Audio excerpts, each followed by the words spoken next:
Good morning, students. As you know, we are discussing with a series of computation of total income of individual, and today's we will discuss illustration number 25.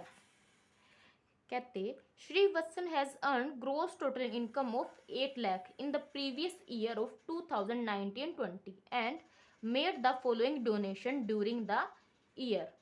कि श्री वत्सन की GTI कितनी दी हुई है 8 लाख रुपए कौन से year की previous year की 2019 और 20 की। तो हमें क्या करना है, हमें ये जो डोनेशन दी हुई है अलग अलग उनको एडजस्ट करके श्री वत्सन की टोटल इनकम को कैलकुलेट करना है। सो क्या क्या डोनेशन दी हुई है 16,000 to chief ministers earthquake relief fund Gujarat, 30,000 to National Foundation for Communal Harmony, 38,000 to a University of National Amiens, 40,000 to Jawaharlal Nehru Memorial Fund, and 35,000 to Government of India for promoting of family planning, 70,000 to state government, and 45,000 to municipal committee. Medical premium paid by check to GIC General Insurance Corporation 10,000 rupees. Compute its total income for the assessment year 2020-21 if his income includes 50,000 being long term capital gain, 70,000 as his share from AOI Association of Persons.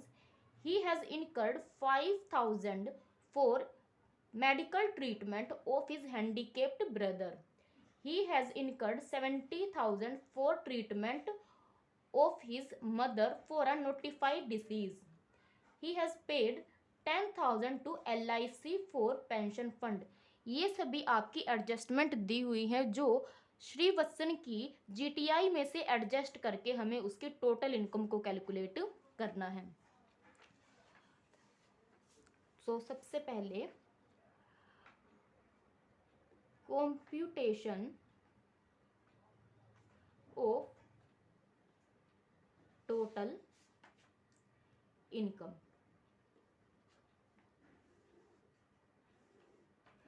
GTI कितना दिया हुआ आपका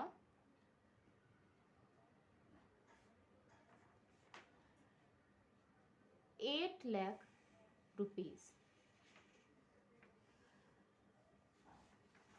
और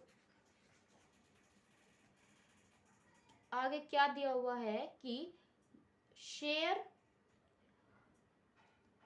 LTCG 50,000 रुपये और share from AOI is 70,000 rupees. तो ये आपका जो शेयर है वो आपकी इनकम में से क्या कर दिया जाएगा, लेस किया जाएगा। क्यों लेस किया जाएगा? क्योंकि इस इनकम पर AOI ने पहले ही टैक्स पे कर रखा है, तो एज पर रूल्स हम इस इनकम को टोटल इनकम के अंदर कैलकुलेट नहीं कर सकते। सो लेस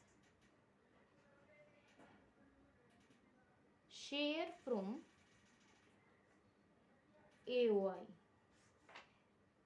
70,000 रुपीज, कितना बचा 7,30,000 रुपीज। देन उसके बाद क्या दिया हुआ है आपका वेरियस डोनेशन दी हुई है। सो ये डोनेशन आपकी कौन से सेक्शंस के अकॉर्डिंग आएगी, हमें ये क्लियर करना है। सो फर्स्ट आपका क्या दिया हुआ है 60,000 60,000 रुपये chief minister earthquake relief fund Gujarat. तो ये आपकी किसके अंदर आएगी 80D के अंदर। 30,000 रुपये national foundation for communal harmony, ये किसके अंदर आएगी 80D के अंदर। 38,000 to university of national eminence, ये भी आपकी किसके अंदर आएगी 80D के अंदर।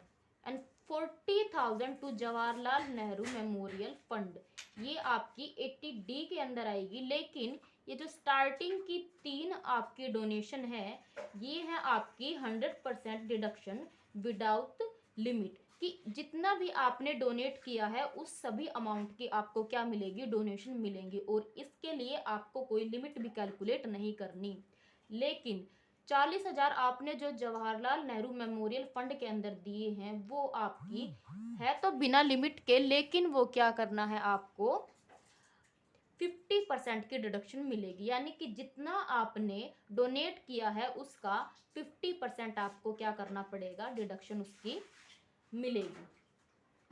देन उसके बाद 35 to government of India for promoting of family planning, कि फैमिली प्लानिंग के लिए गवर्नमेंट ऑफ इंडिया को क्या किया है, आपने डोनेट किया है। सो ये आपकी क्या होगी, विद लिमिट डोनेशन, की जितना आपने डोनेट किया है उसके लिए आपको एक क्वालिफाइंग लिमिट निकालनी होगी, लेकिन आपकी ये क्या है, 100% की डिडक्शन है, यानी कि उस लिमिट के अंदर अंदर आपने जितनी भी अमाउंट दी है उसकी आपको 100% डिडक्शन मिलेगी।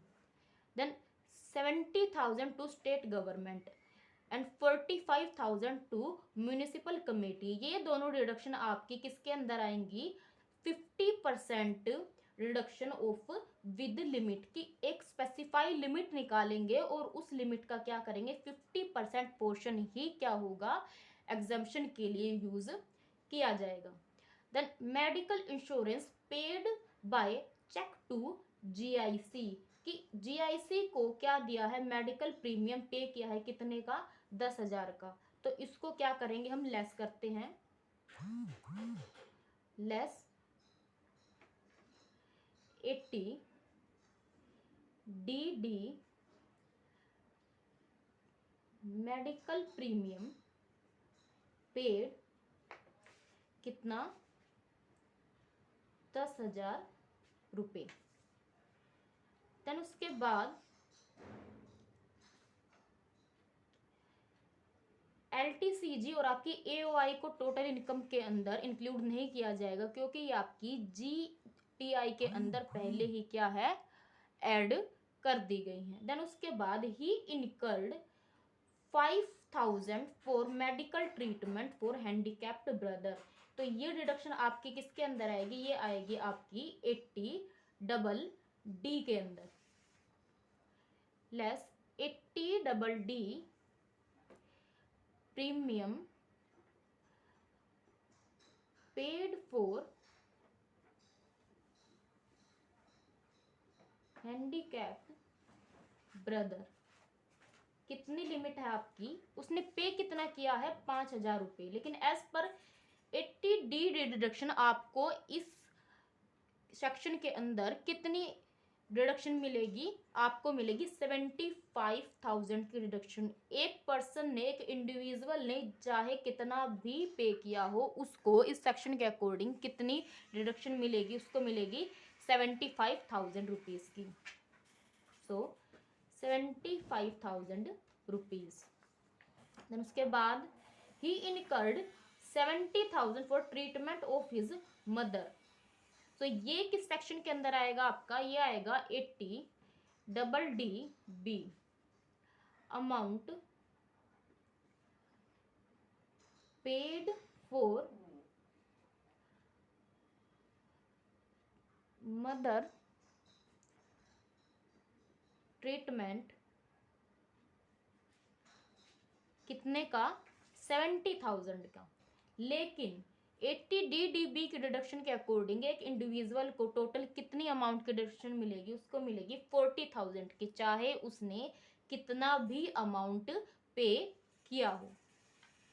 सो यहाँ पर कितने की डिडक्शन आएगी आपकी, 40,000 रुपीज। देन उसके बाद he has paid 10,000 to LIC for pension fund, तो ये आपकी किस सेक्शन के अकॉर्डिंग आएगी, 80CCC के according, premium paid to LIC कितने का, 10,000 का। सो ये टोटल कितना हुआ आपका, 1,35,000।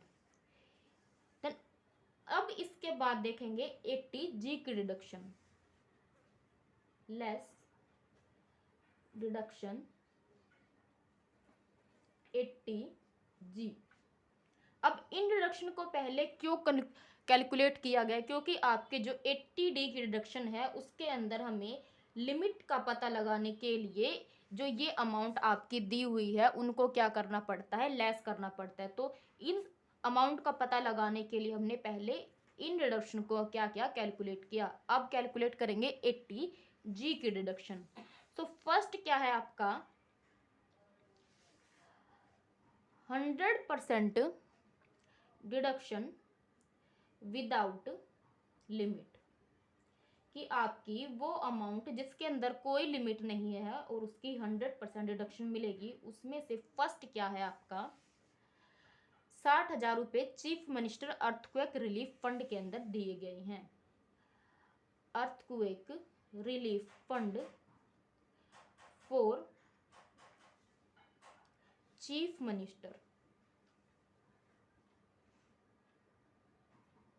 चीफ मिनिस्टर कितने 60,000 रुपये। देन 30,000 रुपये national foundation for communal harmony. So national foundation for communal harmony कितने 30,000 rupees. And 38 to university for national eminence, university to national eminence 38,000। अब ये सभी लिमिट हुई 100% एंड विदाउट लिमिट।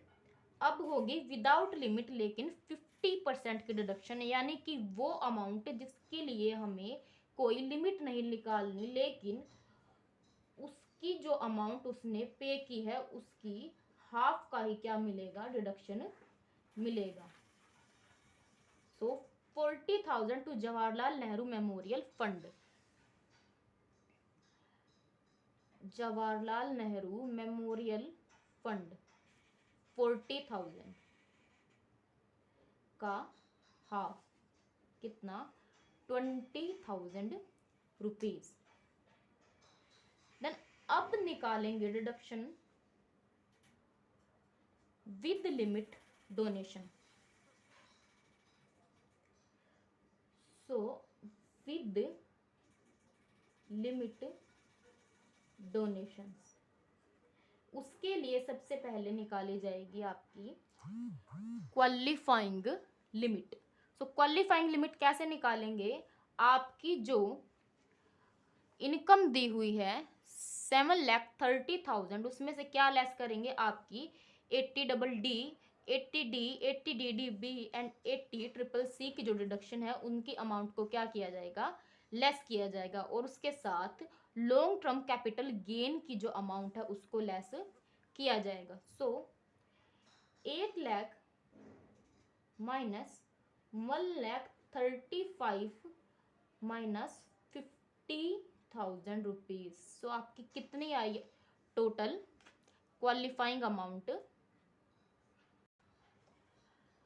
5,45,000। अब इस अमाउंट का आपका जो 10% है वो क्या होगी आपकी क्वालिफाइंग लिमिट।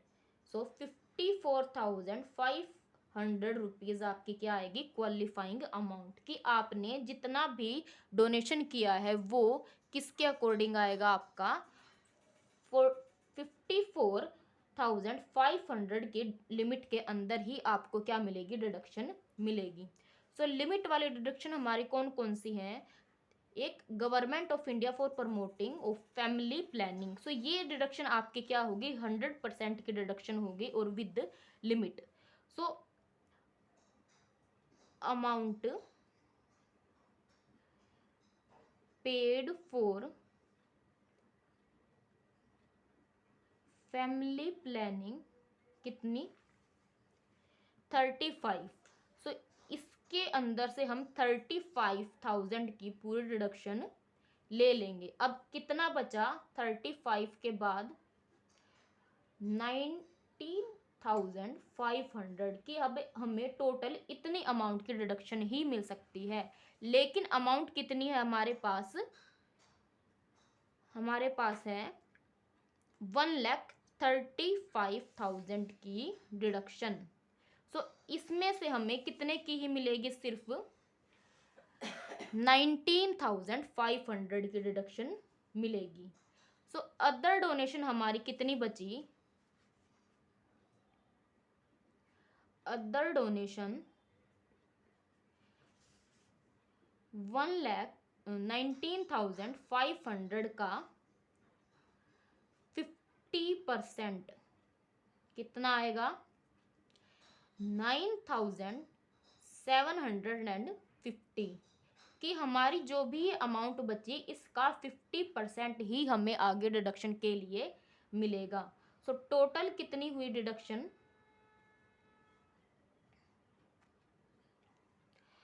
44,750।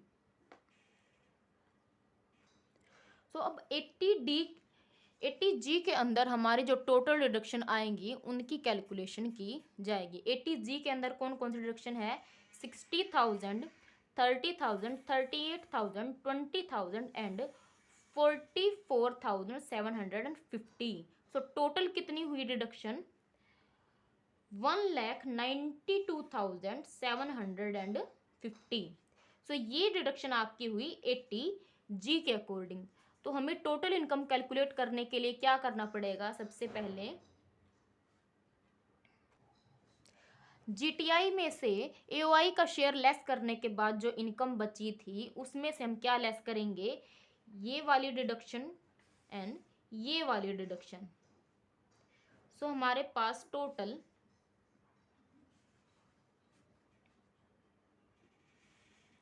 इनकम कितनी आई 7,30,000 minus 1,35,000 minus 1,92,750। So total income of individual is 4,02,250 rupees. So ये है आपकी श्रीवत्सन की total income. So this is illustration number 25 and I hope this is clear.